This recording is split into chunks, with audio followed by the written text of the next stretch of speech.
اور اس سے پہلے وزیراعظم عمران خان نے جو اظہار خیال کیا قومی اسمبلی کے اجلاس پہ، اس سے بات کریں گے۔ ہمارے ساتھ نذیر لغاری صاحب ہمیں جوائن کر چکے ہیں۔ نذیر لغاری صاحب، وزیراعظم نے تو صاف صاف کہا ہے کہ لبرلی کرپٹ اپوزیشن ہے، ان کی کسی بات سے انہیں کوئی فرق نہیں پڑتا کیونکہ وہ ان کا اگلا پچھلا جانتے ہیں۔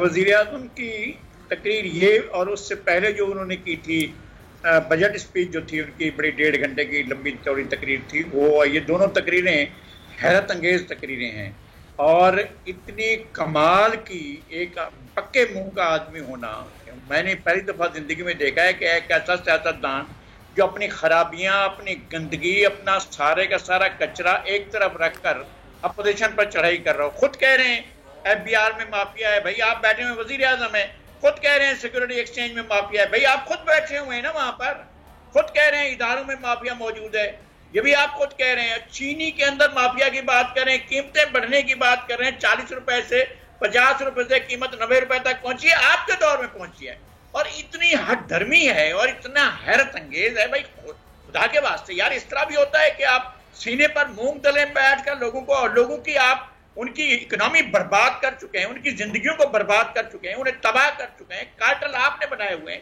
آپ کے ساتھ بیٹھے ہوئے ہیں کارٹل بنانے والے، آپ کی کابینہ میں بیٹھے ہوئے ہیں، آپ کے دائیں بائیں بیٹھے ہوئے ہیں، اور انہوں نے اس ملک کو ایک رات میں 30 ارب روپے کا ٹیکہ لگایا ہے جب یہ پیٹرول کی قیمتیں بڑھی ہیں، اور آپ جو ہے یہاں پر دھڑلے سے آ کر فلور آف دا ہاؤس پر کہہ رہے ہیں کہ جناب پلاں کرپٹ ہیں اور ہم تو پارسا ہیں، ہم احتساب کریں گے، اور یہ جو ہے سب کچھ۔ بھئی آپ نے تو سب کچھ کیا ہے، اب ذرا بتا دیتے نا کہ بی آر ٹی کا کیا نتیجہ ہے، بی آر ٹی میں آپ نے کیا کیا ہے، آپ کے لوگوں نے کیا کیا ہے، سپریم کورٹ کیوں چلے گئے، وہاں جا کے کیوں رکوا رہے ہیں کہ جناب بی آر ٹی کے بارے میں انویسٹیگیشن نہیں کی جائے۔ ملک کو لوٹا گیا ہے، بی آر ٹی پہ لوٹا گیا ہے۔ پھر آپ خود بتاتے ہیں کہ جناب کیا ہوا معلم جبا کا جو سینکڑوں ایکڑ زمین جو ہے، اور ایسی پرائم لینڈ کے پاکستان کی انتہائی مہنگی زمین کو آپ نے اونے پونے داموں بھیج دیا، اس کے بارے میں کوئی حساب دیں۔ آپ ہیلی کاپٹر اڑاتے رہے ہیں سرکار کا، اور آپ نے آج تک اس کا حساب نہیں دیا۔ ایسے پکے منہ سے دوسروں پر تو الزام لگاتے ہیں، یار اپنی صفائی تو دینا۔ وہ تو لغاری صاحب انہوں نے بتا دیا ہے کہ میرے گھر کا سارا خرچ میں خود اٹھاتا ہوں تاکہ کل کو کرسی چلی جائے تو مجھے میری عادت خراب نہ ہو، اور میں جیسے کہ پہلے خرچ اٹھاتا ہوں ویسے اٹھاتا رہوں، کرسی سے محبت نہیں کرنی چاہیے۔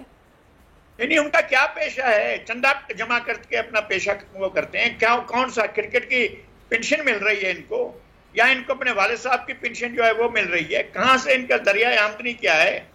قوم کے سامنے یہ سب کچھ ظاہر تو کریں۔ ان کی ہمشیرہ کی ذمہ ہے وہ کیا ہے جن کے پاس 60 ارب روپے کے ان کے اثاثے ظاہر ہوئے تھے، جو وہاں پر دبئی میں ان کے اثاثے تھے، کہاں سے آئے؟ بھائی یہ پاکستان کے لوگوں کو بتائیں نا، آپ پوچھ رہے ہیں لوگ آپ سے کہ آپ کی ہمشیرہ کے پاس یہ سب کچھ کہاں سے آ گیا؟ کیا مرغیاں پالنے سے اور انڈے جو ہے وہ بیچنے سے اس طرح سے آپ کو اربوں روپے حاصل ہو سکتے ہیں؟ یہ آپ اپنے بارے میں بتائیں۔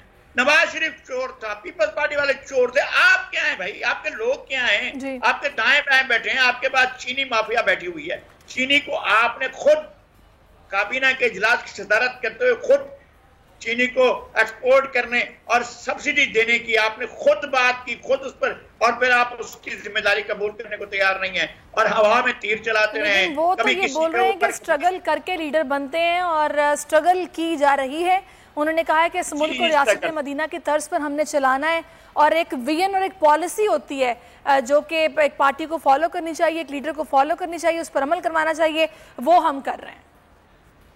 بالکل ایسا انہوں نے کہا ہے کہ جناب ریاست مدینہ اگر یہ ریاست مدینہ تھی، ریاست مدینہ کو ہم جانتے ہیں، ہم طالب علم ہیں ریاست مدینہ کے، ہمیں حضور کی زندگی کا علم ہے، ہمیں صحابہ کرام کی زندگی کا علم ہے، ہمیں خلفائے راشدین کی زندگی کا علم ہے، یہ ہوں گے ان میں سے؟ جب یہ چلتے ہیں تو 100 گاڑیوں کا کانوائے ان کے آگے پیچھے ہوتا ہے، جبکہ یہ پروٹوکول کے خلاف ہوا کرتے ہیں۔ ان کے وزراء کی گاڑیاں دیکھیں، ان کے وزراء اعلیٰ جب چلتے ہیں تو لگتا ہے کہ جناب لاؤ لشکر کے ساتھ چل رہے ہیں۔ یہ اپنے آپ کو ریاست مدینہ کہلوائیں گے؟ ریاست مدینہ وہ تھی جب بندے نے جب پوچھا جا کر، باہر سے آیا ہوا آدمی کہتا ہے کہ جی کہاں ہے آپ کا خلیفے کے محل، ہمیں خلیفے کے محل میں جا کر آپ ان سے ملنا چاہتے ہو۔ او بھائی، اس نے کہا کہ ہمارا یہاں کوئی محل نہیں ہے خلیفہ کا،